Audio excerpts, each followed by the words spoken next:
Hi guys, this is SDJR7F88 speaking with another update on Compton Martin. Now, this is the main weekend update. It's one day early because I normally upload it on the Sunday, but I decided to do it one day early because basically all the other videos I have planned are 2 videos, and rather than cram them all in, I thought I would just go ahead and upload the next update.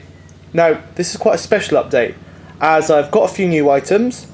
And basically, I've put them all on the layout, along with the buildings, to give you a rough idea of what the layout will look like when it's finished. And if I zoom out, there we go. Now, I must say this is not all of the items. Basically, there are a few items on it, basically. So I've got the goods shed. Then we've got obviously the platform and station. The little plate layers hut that I mentioned. A few trees. I got these today from, well, this is being Friday. I filmed this one day early. But anyway, just been Signals models basically, and I picked up these trees. I picked up 2 large ones, this one here and this one here. Basically, these are the locations I plan to put them, and I picked up 3 smaller ones as well. These are the Woodland Scenics ones, and basically, if you're wondering how these 3 are being held up, it's because they've got blue tack under them at the moment, just to give you a rough idea where they're going to go. But when they're done, they're going to be drilled into the baseboard, and then they'll be stuck in. These bigger ones, I might keep the base on them and grass over the base, because it's a pretty good solid base it is, and obviously that'll be covered up with grass and stuff. So yeah, those the trees are on. Obviously the platform's in place, and you can see the ballasting. It's pretty good considering the station comes out. Obviously there are a few little cracks. This will be filled in with weeds and stuff, especially down here, because one thing I've noticed is the platform has warped. This is probably because of all the PVA with and the stuff put on top. The platform is actually twisted like this as it goes along, so this end is really twisted. And so as you can see, there's about a 5mm gap at this end. And there's also a 5mm gap at this end, hence the reason why I've added this raised car park with clay. And basically, well, car parky thing anyway, it looks perfectly flat, but it has to have a little tiny crack at each end. But that will be covered up with ballast and stuff, so no one will be none the wiser, except for you lot that are watching the video, which is kind of a bit of a sell. But anyway, what else has happened? I've constructed this, the platform, ramp and stairs. That will be located there. I'm going to put paving slabs on this rather than the tarmac on top, and it will go there. You can see it's quite so the people can come up between there and obviously the ramp there. There'll be a little gate here, and you're probably wondering why it's a bit too long, so it passes the garden a bit, but there'll be a fence along there anyway. You have this lovely fencing which I've temporarily put up to give you a rough idea of what the station fencing will look like. Obviously I haven't finished with it yet, so I've got to cut this one down to size to a 2-part fence rather than the 3. And obviously this has got to be moved along. It's just being supported by its sprues or whatever it's called. The buffers are in place. These again, all this will basically be removed so I could paint the cobbles, finish off the ballasting and stuff. As you can see, I've got to chip away the ballast here a bit so they fit in, because they're just sitting on top of the rails at the moment. They should be, so you can see it, they're just sitting on top. They should be really clipped onto the rails. As you see, they mentioned the plate layers hut. That's the plate layers hut. The goods shed's in position, as it will be. The buffer's down here. I have to do the same down here.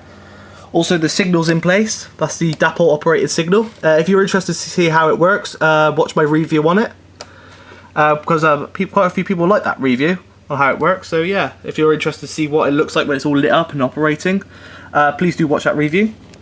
There's my little coaling stage. I think I forgot to mention this in one of my other updates, but this is for the little loco siding. Might move it along a bit because I don't want to hit an engine to hit it when it goes over the points. Then obviously the station building itself, the signal box is in position. Still need to do a bit of work around here to make it fit perfectly in. And then also we got the little garden. Now, if you wonder what these are, we've got the runner beans in. A very, very helpful tutorial came online this week. I was just about to start making them, and then literally James Simpson, correct me if I've got your name wrong, basically did a brilliant little tutorial on how to create these. Very, very simple, very, very easy. He used really thick brush fibres off of a brush, obviously. I've used wire for these, but basically it's just, you know, bit of super glue, bit of foliage, and it certainly looks apart. I've gone for a different design to his. He used like a pyramid design. I've gone for this little conventional little triangular. Well, I'm not sure what it's called. Probably got a fancy name for it, but there we go. That's the little design there, and then obviously all the little cabbages, carrots are gonna go there when it's done. Then I've got my fence like that, which will go. Whoops, along there, the little gate here, and then it touches the wall with the signal box. Yeah, I've done a bit of ballasting down here. Now, I'm just going to do a bit, talk a bit about this ballast. As you can see, this ballast here is medium buff ballast, and that there is medium buff ballast. But if you look, this is quite fine, and that's quite coarse. Now, I'm not sure if it was put in the wrong bag or something, but the ballast I was using was, as you can see, medium buff ballast. Same code and everything. It's like there's a tiny bit in there, but as you can see, it's quite fine, quite nice sort of thing. Anyway, I went to go get some this week.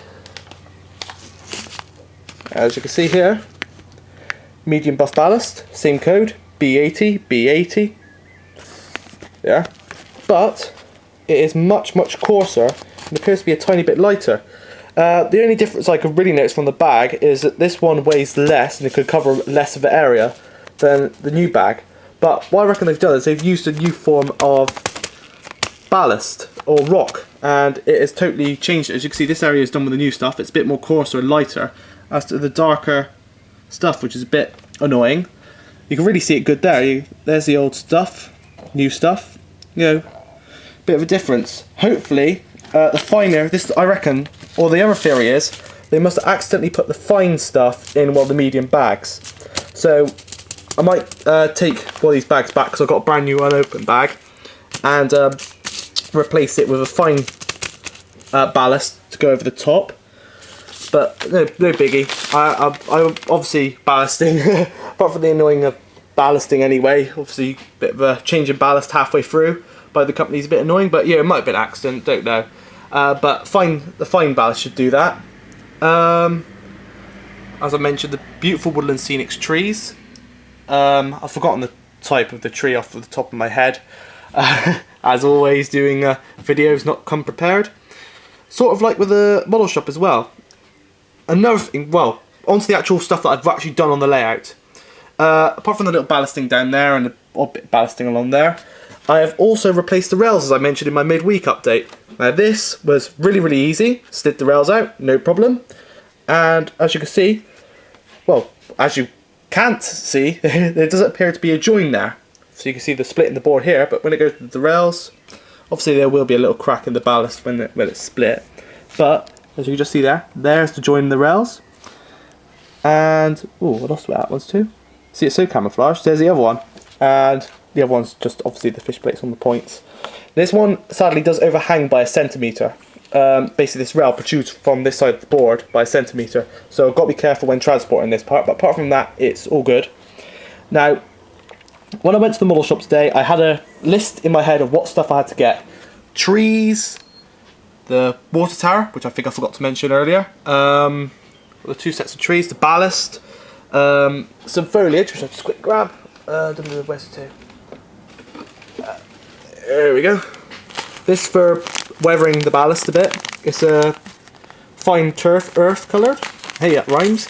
That'll be put down the centre of the rails a bit, to create a bit of weeds and stuff to make it a bit, you know, a bit heavily worked.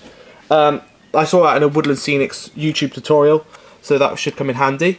I'll also move on to how I'm going to weather the centre of the rails in a moment, because I've got a bit of another thing to show you for that, so it's going to be a bit of a long update today. Then what else we got? We got the what else got done today? Oh yes. One thing when I went to the model shop, I forgot a load of stuff as well. I forgot to get fish plates because I don't have any fish plates, so that was a bit silly on my behalf, as that was one of the most important things I needed. What else did I forget? Oh yeah, plaster cloth to do the bridge. I did a bit of clay on there to create the hump, so I forgot the plaster cloth that I needed to get. Typical. And what else did I forget? Oh yeah, fencing, because I'll have some fencing along there, like normal road fencing, Pico stuff, and the same over there, and obviously along the back there to separate the sort of the grass area from the station.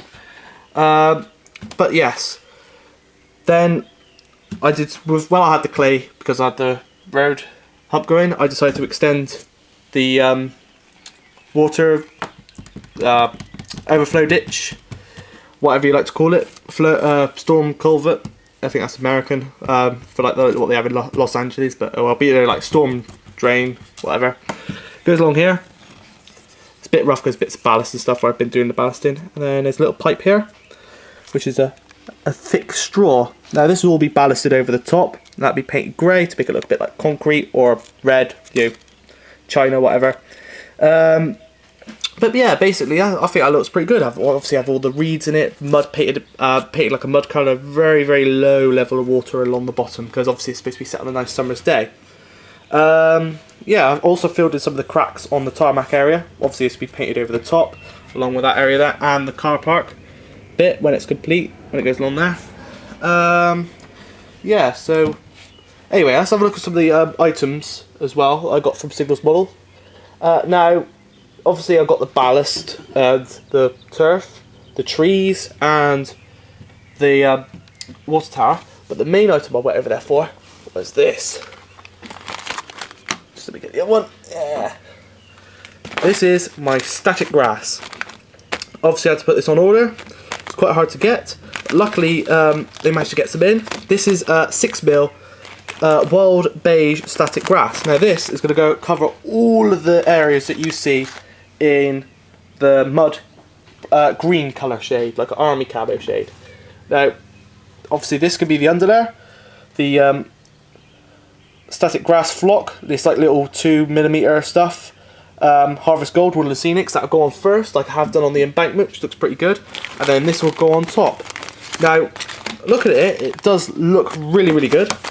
The only problem is I feel that it's a bit too uniformed, so I might order a little bag of spring static grass, as you can see there, blend it in a bit, and obviously add a bit of tone to it, so that'll look a lot better. So before I move on to the main static grass, I could do the undercoat when all the ballast is done, but I will have to get some nice stuff to blend in as well. So yeah, that's basically all for the main part of the update. Well, I won't say the main part, because obviously still I'll show you the weathering track bit. So if we go around the back, my little work area, and this, well, not work area, this will be the fiddle yard, as you know, but as you see it's full with all the little materials I'm using at the moment, keeping them out the way. Now this is the plinth that I used all the weathering, well, which I displayed my weathered wagons on, which I must add are now over Signals, as you know. As I mentioned, obviously I've been over there today, so obviously they are now on the shelves, hopefully, so if you're interested, they're on the shelves. Basically, I decided to do a bit of practice weathering the track. Now this is obviously a different shade of ballast, this is grey blend, but what I did is I got some Woodland Scenics glue, because I had some stuff for the weathering stuff, you know, Woodland Scenic stuff, and basically I mixed in a load of smoke powder from the Humble range, which I used to weather the wagons, and the effect didn't come out too bad, as you can see. Just drip it on, and it looks pretty good. But the only problem with this though is, see, you got a nice, if you go a bit like a splodgy, because it's on the summer's day, it could be a bit like a line side fire bin now, it's like. But there's one problem with using the powders.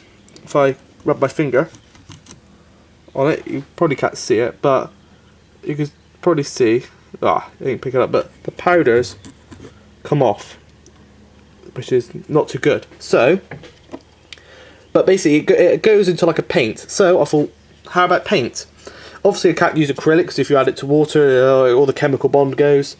So I found this, it's Revel Aqua Colour, and luckily if I read on the side all the cautions and stuff, most of it's written in German and stuff, but here you are, it says, if required, I think you see it there, if required, thin paint with water, which is perfect. So I can thin this down, and basically going on the centre of the rails with that, then obviously in the centre of the rails, you know, in between the two rails there, I'll go with the weeds and stuff which I got, to make it look a bit more, you know, a bit more interesting, a bit more tone and stuff.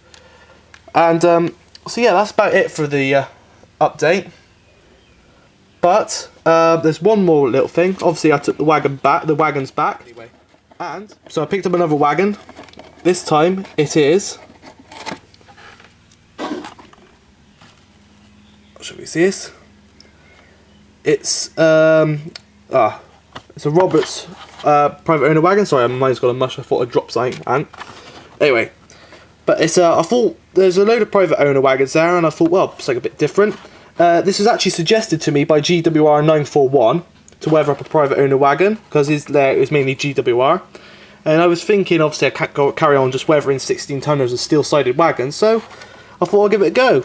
So this is for you, GWR 941. Yeah, I'll weather it up, see what you think of it. Obviously, it's going to go back to the shop because I haven't paid for this. But if you were interested in see what you think of my weathering of private owner wagons, so yeah, it'd be interesting to see how this one comes out. But yeah, that's about it for this update. So I hope you enjoyed it. A bit longer than normal, and it's one day early. But there we go. It gives you a rough idea of what the layout will look like. Whoops. But yeah, so interesting times are starting to come for the layout, let's just say. But obviously, still got the annoying ballasting to do, which for some odd reason I decided to use Woodland Scenics because apparently it's supposed to be really good at soaking through. As you can see, it doesn't work. So don't go buying a bottle of expensive glue like that because it ain't gonna work. Just mix your own and make it really strong, like what I've been doing for nearly all the layout except for that one bit. So anyway, this has been SDGR 7F88 speaking, and thanks for watching.